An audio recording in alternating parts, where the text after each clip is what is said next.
का हमारे YouTube channel पे बात करेंगे इंडियन ऑयल शेयर के बारे में। काफ़ी सारी नई अपडेट्स आती नज़र आ रही हैं और वीडियो के एंड पर बात करेंगे कुछ डिविडेंड स्प्लिट और काफ़ी सारी कंपनियों ने नए बोनस की घोषणा भी करी है। तो वीडियो को शुरू करने से पहले एक छोटी सी रिक्वेस्ट उन लोगों से भी करना चाहेंगे, चैनल पर फर्स्ट टाइम आया तो चैनल को सब्सक्राइब ज़रूर कर लीजिए ताकि आने वाला सारा अपडेट आप तक पहुंचता रहे। तो फिर शुरू करते हैं आज की ये वीडियो। मैं हूं आपका दोस्त करण, स्वागत है आपका अपने ही। तो यहाँ पर एविडेंस का मानना है कि कंपनियां जो हैं यहाँ पर आकर्षण मूल्यांकन के चलते HPCL और उनकी समकक्ष कंपनियों में 27% तक की बढ़ोतरी देखने के लिए मिल सकी। तो यहाँ पर विश्लेषक की बात करें तो इनके द्वारा क्या कहना है, सरकारी तेल बाजार कंपनियां यानी कि ऑयल मार्केटिंग कंपनी जिसमें हिंदुस्तान पेट्रोलियम, HPCL और BPCL और इंडियन ऑयल के लिए यहाँ पर पॉजिटिव रुख को ठहराने के मूल्यांकन यानी कि जो इनके फिलहाल प्राइस है उनके संबंधित सहजता का हवाला दिया। एविडेंस की बात करें तो इन्होंने अपनी खरीदने की रेटिंग को बरकरार रखा है तीनों ही ऑयल मार्केटिंग कंपनियों के। HPCL के लिए 590 तक के टारगेट निर्धारित किए गए यानी कि वर्तमान स्तरों से 27% की वृद्धि हो सकती है। BPCL में 445 तक का टारगेट देखने के लिए मिल सकता है और 22% तक के जो है लक्ष्य संभावित वृद्धि दिखाते हैं। एविडेंस की बात करें तो 185 के टारगेट इंडियन ऑयल के लिए दिए जा रहे हैं यानी कि यहाँ से 12% की वृद्धि की बात कही जाए। ब्रोकर्स ने कहा कि वित्त वर्ष 26 की पहली छमाही में कंपनियों की आय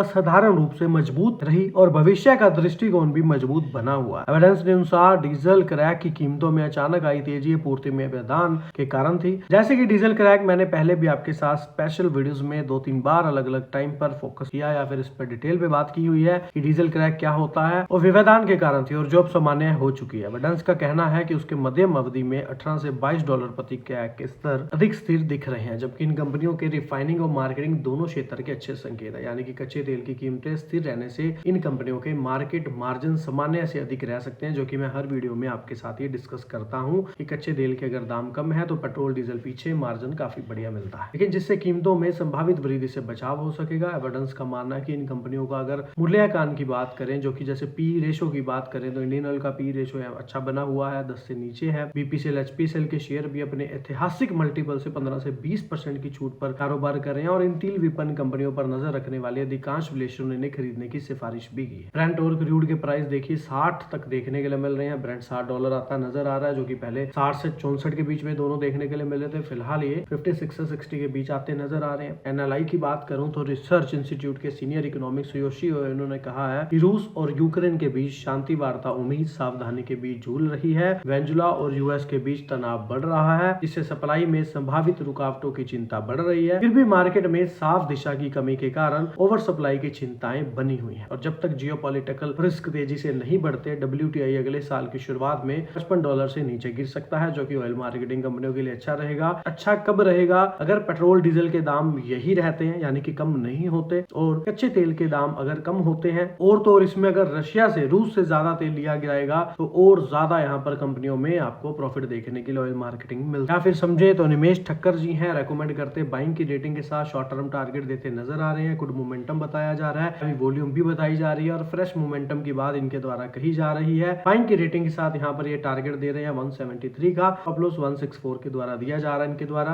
अब ऐसा होगा या नहीं वो तो खैर बाद की बात है, लेकिन फिलहाल इनके द्वारा से टारगेट और स्टॉप लॉस दिए जा रहे हैं। बाकी देखिए एक पॉइंट और सामने आ रहा है जो कि तेल के दबाव बढ़ाने वाला एक और बड़ा कारण यानी कि कमजोर चाइना का आर्थिक डेटा आता नजर आया। मार्केट एनालिसिस टोनी ने यहाँ पर अनुसार रात में जारी चीनी आंकड़ों ने चिंता को और गहरा कर दिया है, यानी कि अगर इंटरनेशनल लेवल तक बात करें तो वैश्विक मांग हाल की सप्लाई बढ़ोतरी को संभाल पाने के लिए पर्याप्त नहीं हो सकती। आधिकारिक आंकड़ों के मुताबिक चीन का फैक्ट्री आउटपुट ग्रोथ 15 महीनों के निचले स्तर पर आ गया है। रिटेल सेल्स की बढ़त दिसंबर 2022 के बाद सबसे धीमी रही, जब देश कोविड महामारी के प्रभाव से जूझ रहा था। सो इन आंकड़ों ने यह चिंता बढ़ी है और घरेलू मांग की कमजोरी भरपाई के लिए निर्यात पर निर्भर रहने की चीन की रणनीति कमजोर पड़ सकती है। यानी कि ये सारे का सारा पॉइंट कच्चे तेल पर भी निर्भर करता है। इससे कच्चे तेल के दाम पर बड़ा फर्क पड़ेगा, क्योंकि रशिया से कच्चा तेल सबसे ज्यादा खरीद रहा है तो वो फिलहाल चाइना ही खरीद रहा है और दुनिया के सबसे बड़े तेल खरीदार चीन से अगर आर्थिक सुस्ती बढ़ती है तो कच्चे तेल की मांग पर दबाव पड़ेगा।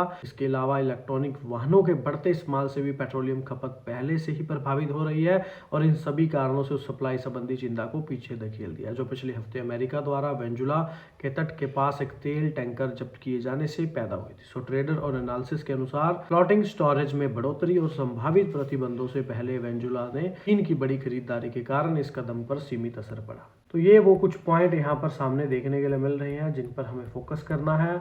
फिलहाल तो ऑल ओवर पॉजिटिव स्ट्रक्चर ही बना हुआ है, लेकिन फिर भी सतर्क रहने की ज़रूरत है, क्योंकि स्टॉक इंडियन ऑयल की बात करें तो नीचे से भागा है, नीचे से काफ़ी भाग चुका है। तो यहाँ पर जो है सिनेरियो दोनों ही देखने के लिए मिल सकते हैं, या तो स्टॉक ऊपर की तरफ बढ़ सकता है या फिर एक प्रॉफिट बुकिंग भी आ सकती है। अगर 100 रुपये में निवेश कर दें तो 5-5 करके 20 बार में कर सकते हैं। हर 5 पॉइंट गिरने पर थोड़ा थोड़ा एक्युमुलेशन करते रहे, लंबे समय में अच्छे लेवल पर एक एवरेज बनेगा और अच्छे रिटर्न भी बन सकते। बाकी क्रूड ऑयल के क्या दाम है, मार्केटिंग क्योंकि क्वार्टर ऑन क्वार्टर क्या रिजल्ट है, ये दोनों ही चीजें बहुत डिपेंड करती हैं। देखिए इनके द्वारा ऑल ओवर यही कहना है कि 158 के करीब सपोर्ट है, 170 से 74 तक के लेवल देखने के लिए मिल सकते हैं, 165 के ऊपर नई तेजी आ सकती है। वैसा होगा यानी वो तो खैर बाद की बात है, लेकिन इनका व्यू यहाँ पर पॉजिटिव बना हुआ है। आपको क्या लगता है, आप भी बता सकते हैं।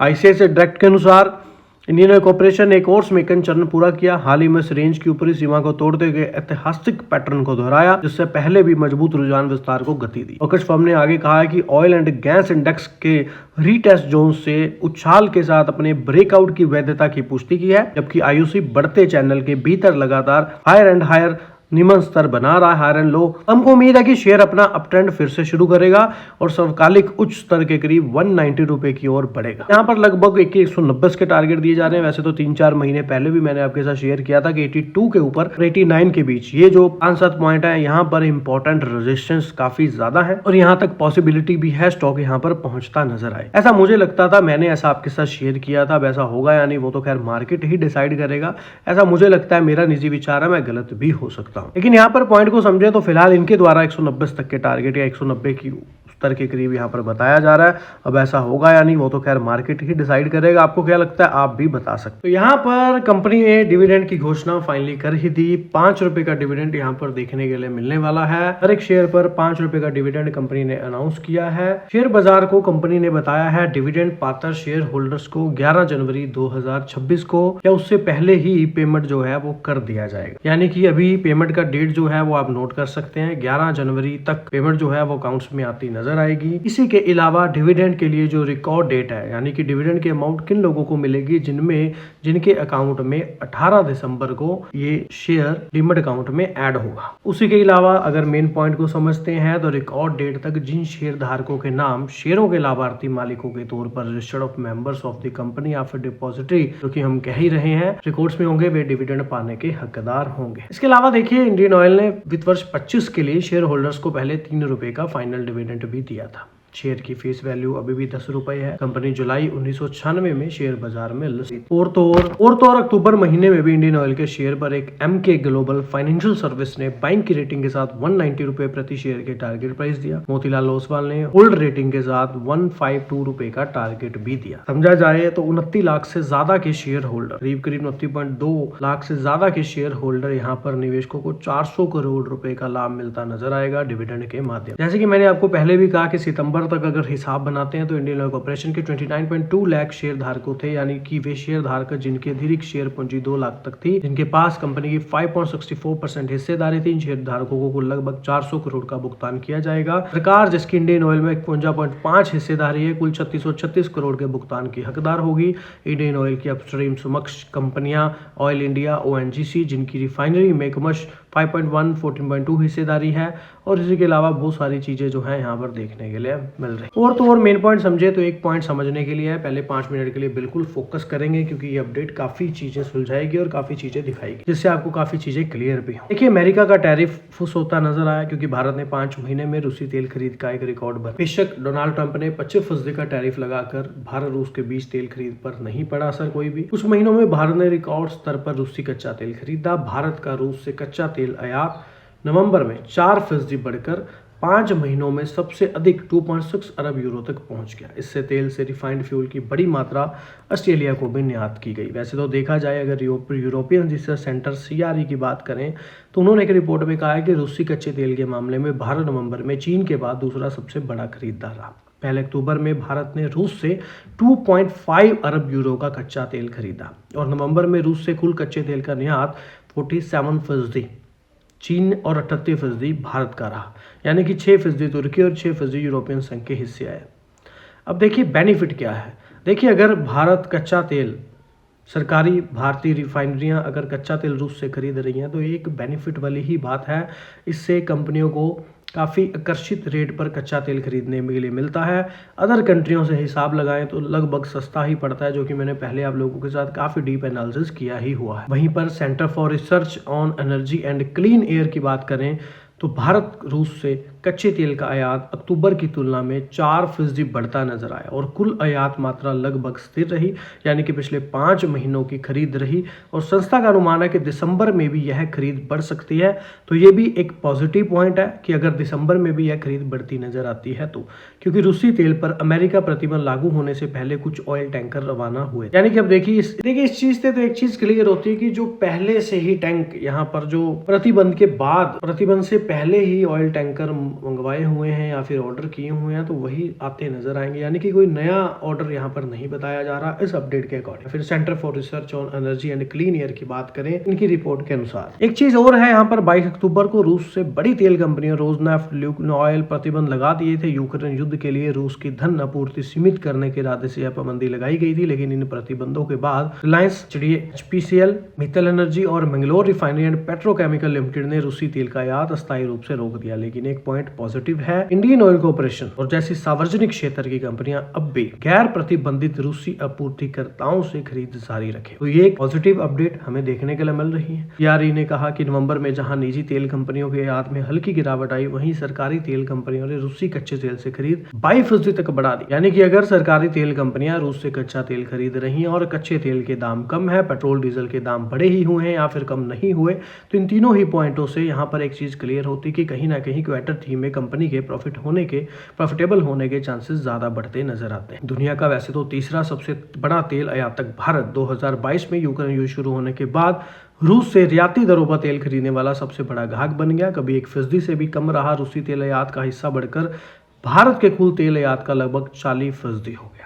तो ये अपने आप में एक बहुत बड़ी बात है। यहीं पर समझें, अब इस पॉइंट को बिल्कुल ध्यान से समझेंगे। देखिए इसके साथ साथ कंपनियां क्या कर रही हैं, इस चीज को समझेंगे। गिरावट आने के बावजूद नवंबर महीने में रूस ने भारत की कुल कच्चे तेल की आपूर्ति में 35% का योगदान दिया और इस कच्चे तेल को रिफाइन कर बनाए गए पेट्रोल, डीजल, ईंधन, यानी कि जो इस कच्चे तेल से सरकारी कंपनियां या फिर इंडियन ऑयल ने जो भी यहाँ पर बनाया, लगभग जैसे कि पेट्रोल, डीजल, ईंधन घरेलू उपयोग के साथ निर्यात भी किया जाता है। निर्यात किया जाता है मतलब कि बाहर दूसरे देशों को भी बेचा जाता है। और सीआरई की रिपोर्ट कहती है कि नवंबर में भारत और तुर्की की 6 रिफाइनरियां 80.7 करोड़ यूरो मूल्य के रिफाइंड ईंधन को निर्यात किया। इनमें से 46.5 करोड़ यूरो यूरोपियन संघ, 11 crore euro America, 5.1 crore euro Britain, 15 crore Australia और 31 करोड़ यूरो कनाडा को भेजे गए। यानी कि ये एक अलग से बिजनेस का पॉइंट है, जहां पर कंपनियां डोमेस्टिक लेवल पर तो सेल कर ही रही हैं, इंटरनेशनल लेवल पर भी सेल कर रही हैं। और इनमें से लगभग 30 करोड़ यूरो मूल्य के रिफाइंड तेल उत्पादन रूसी तेल से ही बने थे। और सीआरई ने कहा है ऑस्ट्रेलिया को निर्यात नवंबर में 69% बढ़ा, जो पूरी तरह गुजरात स्थित जामनगर रिफाइनरी से भेजा गया। कनाडा ने भी 8 महीने बाद पहली बार रूसी तेल से बने ईंधन की खेप प्राप्त की। सो इस तरह से बड़ी अच्छी अपडेट्स यहाँ पर बताई जा रही हैं। अच्छा सिनेरियो यहाँ पर फॉलो किया जा रहा है। अगर इस अपडेट के माध्यम से समझे तो क्वार्टर थ्री में काफ़ी अच्छे चांसेस हैं, कंपनियां यहाँ पर अच्छा दिखा सकती हैं। और फिर हमको डिविडेंड भी देखने के लिए 5 रुपये का साथ में मिल ही गया। कच्चे तेल की कीमतों में नरमी, जीआरएम में मजबूती, एलपीजी के नुकसान में कमी आने से ऑयल मार्केटिंग कंपनियों की रेटिंग में बदलाव देखने को भी मिल सकता है। अब ऐसा होगा यानी वो तो खैर बात की बात है, लेकिन अपडेट क्या है उसको समझ लें। तो वैश्विक तेल और गैस परिदृश्य से संकेत मिलता है कि आने वाली जो कुछ तिमाहियां हैं, कुछ महीने हैं, डाउन स्ट्रीम रिफाइनरी और मार्केटर यानी कि तेल विपणन कंपनियां या ऑयल मार्केटिंग कंपनियां अप स्ट्रीम की तुलना में बेहतर प्रदर्शन कर सकते हैं, क्योंकि कच्चे तेल की कीमतें जो कि सबसे इंपॉर्टेंट है, ब्रेंट 60 से $65 प्रति बैरल के स्तर पर स्थिर रहने या नीचे की ओर जाने की संभावना ज्यादा बन रही है। अगर यहां पर जीआरएम की बात करें तो वो भी मजबूत बना हुआ है और ऑयल मार्केटिंग के विपणन मार्जिन भी अच्छे हैं, जिससे उन्हें एलपीजी यानी कि पेट्रोलियम गैस की कम वसूली में भी भारी गिरावट का लाभ मिल सकता है। ऑयल मार्केटिंग कंपनियों के प्रबंधन वॉल्यूम वृद्धि, जीआरएम आउटलुक और पूंजीगत व्यय निष्पादन को लेकर एक पॉजिटिव नजर आ रहे हैं। इसीलिए इंडियन ऑयल, एचपीसीएल, बीपीसीएल को अपग्रेड मिल सकता है। शर्तें क्या है? भू राजनीतिक कारक जैसे कि कच्चे तेल की कीमतों में अचानक उछाल न लाए, जो कि मैं आपके साथ हर वीडियो में ही डिस्कस ये लाइन करता ही हूँ कि 70 के नीचे अगर बने हुए हैं तो वेल एंड गुड है। और इंडियन ऑयल का पेट्रोकेमिकल डाउनस्ट्रीम क्षेत्र भी काफी दखल है और वैश्विक अतिपूर्ति को देखते हुए क्षेत्र पर दबाव। तो अगर ये दो चीजें नहीं रहती या नहीं होती, कच्चे तेल के दाम कम रहते हैं, तो यहाँ पर एक पॉजिटिव सिनेरियो बना हुआ है, एक अच्छा अपग्रेडेशन देखने को मिल सकता है। अब ऐसा होगा या नहीं वो तो खैर बाद की बात है, लेकिन समझा जाए तो एक पॉइंट जरूर है, अंडर रिकवरी में कमी जरूर आएगी। वहीं पर जैसे कि मैंने आपको पहले भी कहा कि तेल मंत्रालय बोर्ड के लिए एक नए गणितीय समीकरण तैयार करने की तैयारी शुरू कर चुका है और इंडियन ऑयल एक पुनर्गठन करने की योजना बना रहा है, जिसके तहत 3 पदों को समाप्त किया जाएगा। और ये जो पद है वो है पाइपलाइन निदेशक, अनुसंधान एवं विकास एवं व्यापार विकास, यानी कि 3 पद यहाँ पर खत्म करने की बात कही जा रही है। जैसे कि मैंने पहले भी कहा, काफी लेंथी था, सो बस एक लाइन में ही या फिर 2-4 लाइनों में ही हम इसको समझते हैं। इसके अलावा समझें तो यहाँ पर खरीदने लायक तेल जनहितकारी कंपनियां शेयर सस्ते कच्चे तेल से 54% की तेजी का संकेत। एचपीसीएल की बात करें ऑयल मार्केटिंग में तो यहाँ पर सूची में सबसे ऊपर है, लेकिन पॉइंट क्या है हमें वहां समझना पड़ेगा। तेल क्षेत्र की जो सार्वजनिक क्षेत्र की कंपनियां है यानी कि एंटीक स्टॉक ब्रोकिंग है, उन्होंने तेल विपणन कंपनियां यानी कि ऑयल मार्केटिंग कंपनियां 3 हैं जो कि एक मजबूत रिपोर्ट जारी की है। ब्रोकरेज फर्म का कहना है कि निवेशकों के दृष्टिकोण से शेयर फिलहाल बेहतर स्थिति में है, क्योंकि भविष्य की जो संभावनाएं हैं या फिर मूल्यांकन भी करें तो दोनों ही अट्रैक्टिव दिख रहे हैं। और रिजल्ट क्या है? एट द एंड फर्म ने तीनों शेयरों पर खरीदारी की सिफारिश को बरकरार रखा है। मेन पॉइंट समझे तो यहाँ पर एंटीक स्टॉक ब्रोकिंग द्वारा जो एक पॉजिटिव रिपोर्ट के बाद तेल विपणन कंपनियां सुर्खियों में भी आती नजर आई, जिससे इंडियन ऑयल के शेयरों में भी काफी ज्यादा तेजी का अनुमान लगाया गया है। ब्रोकरेज फर्म ने कहा कि मजबूत मार्जिन, कच्चे तेल की जो कीमतें नीचे की तरफ हैं और फिर तेल कंपनियों के लिए अनुकूल आय चक्र का निर्माण कर रही हैं। और तो और नरम कीमतों की वजह से अंतर्राष्ट्रीय बाजार में कच्चे तेल की कीमतें $60 से $62 बैरल के बनी हुई हैं। एंटीक का भी अनुमान है कि निकट भविष्य में 60 से 65 अमेरिकी डॉलर के दायरे में रहेगी। और अमेरिका और ओपेक प्लस आप लोगों को पता ही है, जो देश तेल बेचते हैं, पर्याप्त आपूर्ति के कारण बाजार में तेल की अच्छी उपलब्धता भी बनी हुई है। और तो और ब्रोकरेज फर्म ने कहा है कि कच्चे तेल की अधिक आपूर्ति से कीमतों पर लगाम लगने की संभावना है, जो कि कम इनपुट लागत से प्रॉफिटेबिलिटी होने वाली डाउनस्ट्रीम कंपनियों के लिए एक महत्वपूर्ण पॉजिटिव बात बनी हुई है। अगर तो हम यहाँ पर अभी सभी क्षेत्रों में लाभ मार्जिन में सुधार हो रहा है, क्योंकि कच्चे तेल के दाम कम है, जिससे सकल शोधन मार्जिन मजबूत बना हुआ है, स्वस्थ विपणन मार्जिन, बेहतर एलपीजी रिकवरी, खुदरा ईंधन की कीमतों में कोई बदलाव नहीं हुआ। दैट्स वाई यहाँ पर इन्होंने कुछ पॉजिटिव बताया है और 2026 के लिए अपने EBITDA अनुमानों को बढ़ाया है, जो कि मैंने आपके साथ हर बार ये शेयर किया ही है कि $70 से कच्चे तेल के दाम कम है, पेट्रोल डीजल के दाम वही चल रहे हैं। दैट मीन कंपनियों को प्रॉफिट होगा, नो डाउट। लेकिन एक पॉइंट इसमें और खड़ा है, वो क्या है? वो यहाँ पर यह है कि अगर रशिया से कच्चा तेल खरीदा जा रहा है तो वेल एंड गुड है, क्योंकि यहाँ पर कच्चे तेल से शिपिंग कॉस्ट लागत कम पड़ती है और तो और वो डिस्काउंट पर कच्चा तेल देते हैं। अदरवाइज अगर हम देखें, अगर अदर कंट्रियों जैसे कि 1-2 गुआना से या फिर दूर देशों से और अमेरिका के प्रतिबंध जो लगाए गए हैं डाउ जोन्स की उनके द्वारा, डोनाल्ड ट्रंप द्वारा, यहाँ पर इस तरह से कोई सिनेरियो जो है बनता नजर आ सकता है। लेकिन अगर वो दूर से दूसरे देशों से आ रहे हैं, दैट मीन फिर कहीं ना कहीं प्रॉफिट में कुछ जो है कुछ पॉइंट यहाँ पर कुछ लैक होता नजर आ सकता है, लेकिन कहीं ना कहीं फिर भी कंपनियां भारी पड़ सकती हैं। और तो और यहाँ पर एचपीसीएल के 7% की वृद्धि, बीपीसीएल के 10% की वृद्धि, इंडियन ऑयल में 1% की वृद्धि, वित्त वर्ष 23 और 28 के लिए EBITDA अनुमानों में भी 4 से 10% की वृद्धि को दर्शाया गया है। ठीक ने बाकी यहाँ पर तीनों ऑयल मार्केटिंग कंपनियों के लिए शेयर का मूल्य उचित बना हुआ है, price to book value multiple गुना के बीच में है, इक्विटी पर रिटर्न 12 से 17% के बीच है और ब्रोकरेज का मानना है कि मार्जिन स्थित होने पर इन मापदंडों के आधार पर शेयरों के मूल्यों में और सुधार की गुंजाइश है, यानी कि और रैली देखने के लिए मिल सकती है। तो ये कुछ इंपॉर्टेंट अपडेट्स हमें यहाँ पर देखने के लिए मिली हैं। रही बात यहाँ पर बोनस की, तो बोनस वीडियो के एंड पर शेयर किया गया है, बोनस शेयर। देखिए, अगर आप ऑयल की बात करें तो रशिया जो है, जो ऑयल हम कच्चा तेल जो यहाँ से प्राप्त करते हैं या खरीदते हैं, या फिर 85% यार जो भारत की जरूरतों को पूरा करता है वो कच्चा तेल ही है। और रूस का जो प्रोडक्ट है, यानी कि भारत के हर घर में होता है इस्तेमाल, और नहीं पता। लेकिन अगर पॉइंट बात करें कि क्यों 85% यार हो रहा है और किन चीजों में हो रहा है, तो समझेंगे 5-6 पॉइंट्स में शॉर्ट में। देखिए, अगर पश्चिम देशों की बात करें तो रूसी तेल पर बैन लगाया तो भारत उसके सबसे बड़े खरीदारों में से बनकर उभरा, लेकिन भारत की निर्भरता रूसी कच्चे तेल पर काफी ज्यादा है और आज फ्यूल से चलने वाली लगभग हर चीज का किसी न किसी तरह से रूसी तेल से कनेक्शन है। जब भी आप अपनी कार, बाइक पेट्रोल भरवाते हैं, बहुत ज़्यादा संभावना है कि फ्यूल रूस से आए कच्चे तेल से ही रिफाइन किया गया है और इसे इंपोर्टेड कच्चे तेल को भारतीय रिफाइनरियों में प्रोसेस करके पेट्रोल और डीजल बना जाता है। तीसरा पॉइंट समझे तो घरों में खाना पकाने के इस्तेमाल होने वाले एलपीजी सिलेंडर में भी कच्चे तेल से मिलने वाले लिक्विफाइड पेट्रोलियम गैस से बनाए जाते हैं। जब से रूसी इंपोर्ट बढ़ा है, घरों में इस्तेमाल होने वाली एलपीजी का भी एक बड़ा हिस्सा रूसी कच्चे तेल से ही आता है। प्लास्टिक की बोतल, कंटेनर, किचन का सामान, बाल्टी, पाइप, खिलौने, पैकेजिंग, लगभग हर प्लास्टिक प्रोडक्ट कच्चे तेल से प्रोसेस किए गए पेट्रोकेमिकल मटेरियल से शुरू होता है। भारत द्वारा रूसी कच्चे तेल की खरीद में बढ़ोतरी का मतलब होता है रोजमर्रा की कई प्लास्टिक चीजें अब रूस से कनेक्टेड है। So no doubt in 4 points में काफी कुछ आपको कवर होगा। 2 पॉइंट और समझें तो भारत द्वारा जो रूस तेल खरीदने की एक मुख्य वजह यह भी है कि सस्ती कीमत है। डिस्काउंट कच्चा तेल, पेट्रोल, डीजल, एलपीजी की कीमतों काफी ज्यादा बढ़ने से रोकने में मदद करता है। और तो और घरों के अलावा रूसी कच्चा तेल पेट्रोकेमिकल, सड़क निर्माण, मैन्युफैक्चरिंग, फर्टिलाइजर जैसे उद्योग को भी सपोर्ट करता है। तो इसीलिए कच्चा तेल जरूरी है, जो कि यहाँ पर 6 तरह की चीजें आपने यहाँ पर मेन पॉइंट्स को समझा और 85% की जरूरतें भारत की पूरी करता है कच्चा तेल। तो इसके जो दाम हैं वो बहुत इंपॉर्टेंट रहते हैं कि क्या इसके दाम रहने वाले हैं। तो यहाँ पर नया अपडेशन देखने के लिए मिला है। सबसे पहला पॉइंट यहाँ पर ये देखने के लिए मिल रहा है कि इंडियन ऑयल अपनी रिफाइनरी यानी कि रिफाइनरियों की कैपेसिटी को बढ़ाना चाहता है और उसकी परियोजनाओं पर क्रियान्वित कर रहा है। ये जो निवेश है वो इंडियन ऑयल के मुख्य इनकम ऑफ सोर्स है, मुख्य काम है, इंपॉर्टेंट वर्क है, उसको मजबूत करेगा और मांग को भी पूरा करने के लिए रिफाइनिंग क्षमता पर भी आत्मनिर्भरता प्राप्त करेगा। और तो और कंपनी पेट्रोकेमिकल पर भी बड़ा यहाँ पर एक फोकस करती नजर आ रही है, जहां पर 0.11% के मौजूदा स्तर से बढ़ाकर 15% 2030 तक करना है। पेट्रोकेमिकल क्षेत्र में भी बड़े निवेश किए जा रहे हैं। परियोजनाओं का क्रियान्वयन 3 उद्देश्यों के साथ किया जा रहा है।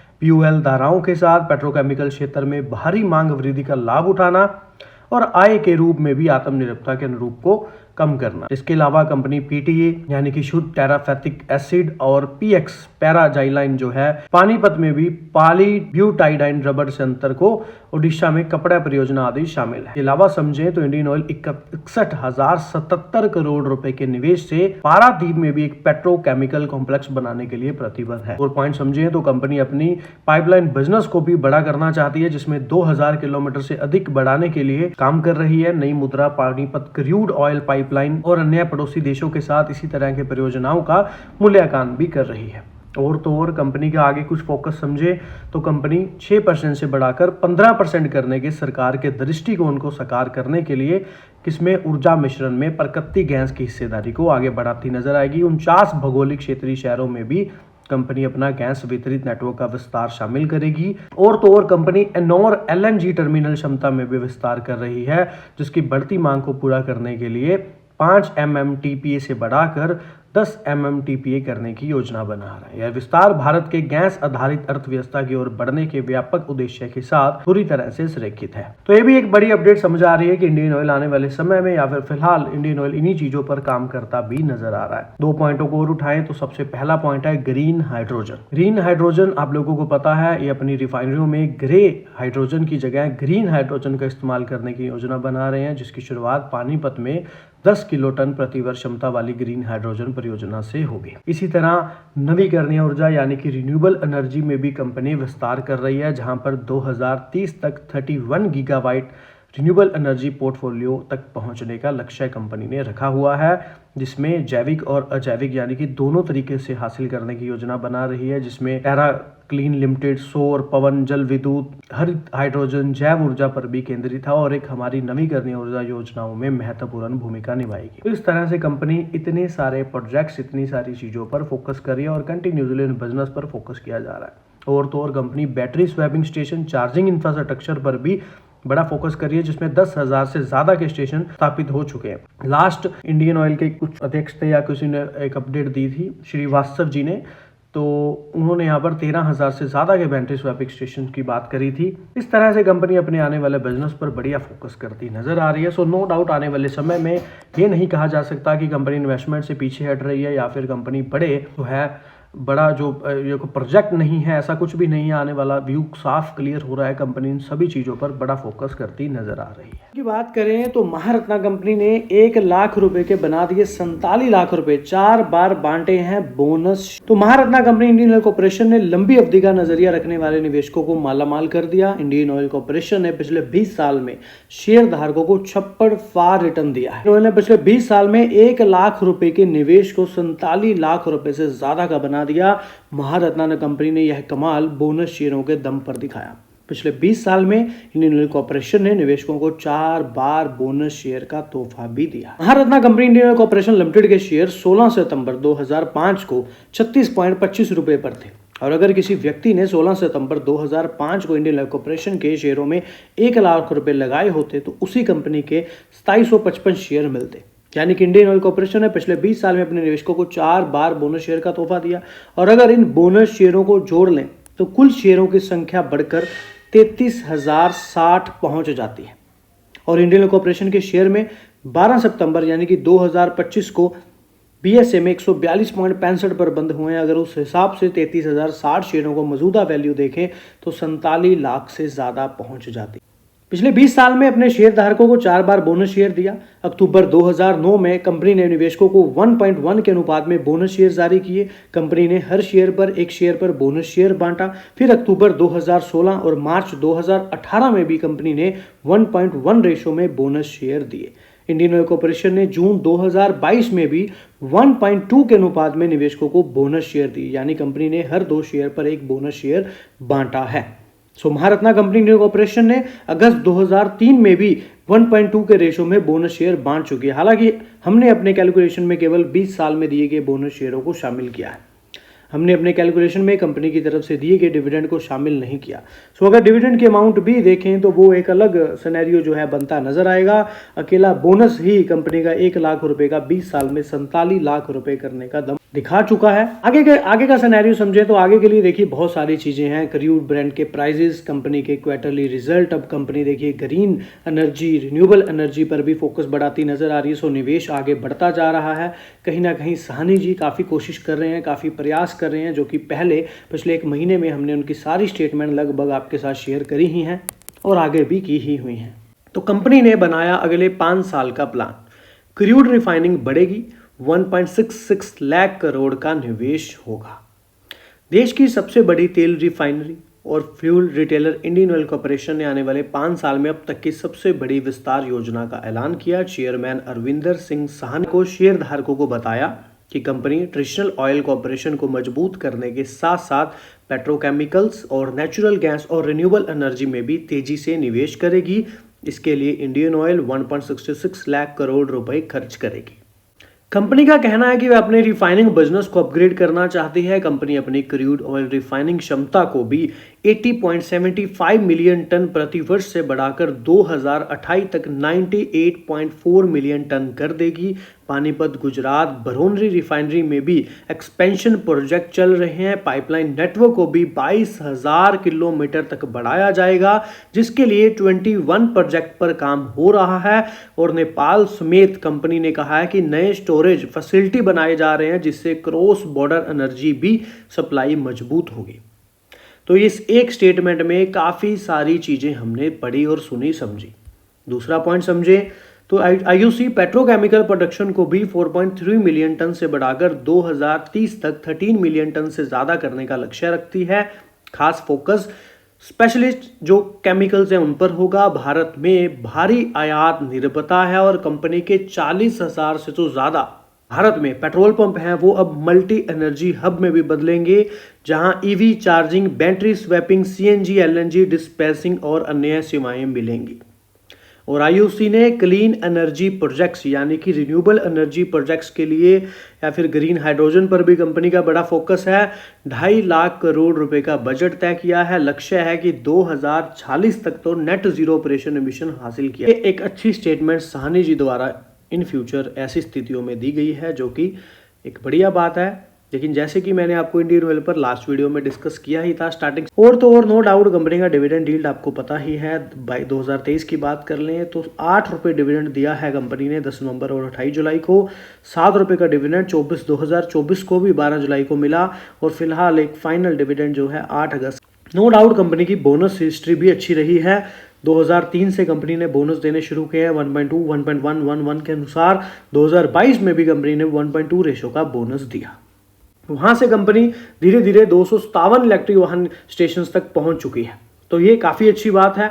कंपनी अभी एनर्जी पर भी फोकस करती नजर आ रही है और कच्चे तेल के दाम भी कम होते फिलहाल नजर आ रहे हैं, जिसका इम्पैक्ट आपको कंपनी पर देखने के लिए शेयर पर मिल ही रहा है। जो भी वीडियो में डिस्कस किया वो एजुकेशन पर्पस के लिए ही किया। किसी भी तरह का निवेश करें, सलाह लें, किसी भी तरह की निवेश करें, इन्वेस्टमेंट करें, अपने एडवाइजर से सलाह लेने के बाद ही करें। वीडियो जो था वो हमने एजुकेशन पर्पस के लिए ही बनाया। यहाँ पर डिविडेंड बोनस और स्टॉक स्प्लिट के बारे में बात करेंगे। काफी सारे स्टॉक्स नेक्स्ट वीक में डिविडेंड बोनस और स्प्लिट जैसी चीजें देते नजर आ सकते हैं और यहाँ पर देने वाली काफी सारी कंपनियां हैं जैसे कि Money Box, Canfin Homes, Tilak Ventures, electric service, self technology, space incubatex technology. 19 दिसंबर तक यहाँ पर जो है ध्यान में रहने के लिए जो संभावना है, जिसमें right issue, bonus, buy back काफी चीजें देखने के लिए मिलने वाली। मेन पॉइंट को समझें तो सेल्फ टेक्नोलॉजी कंपनी ने 5.11 के अनुपात में बोनस शेयर जारी करने की घोषणा की। प्रत्येक 11 मौजूदा शेयरों के बदले 1 रुपए के मतलब 5 नए पूर्ण भुगतान किए जाएंगे। यानी कि यह बोनस शेयर रिकॉर्ड डेट 17 दिसंबर को दी गई है। शेयर धारकों को परिभूतियों के प्रीमियम या मुक्त भंडार के पूंजीकरण के माध्यम से जारी किए। और तो समझें तो अंतरिक्ष क्यूबिटेक्स की बात करें तो शेयर का मूल्य 10 से घटकर 1 रुपये हो गया है, यानी कि 19 दिसंबर जो है रिकॉर्ड डेट है। बाकी डिविडेंड कैनफिन होम्स 19 दिसंबर को डिविडेंड देती कंपनी नजर आएगी। इसके अलावा राइट इशू भी आपको देखने के लिए मिलने वाला है और बायबैक भी देखने के लिए मिलने वाला है। मनी बॉक्स कंपनी भी 1.1 अनुपात का बोनस शेयर डेट है जो यहाँ पर जारी करती नजर आएगी।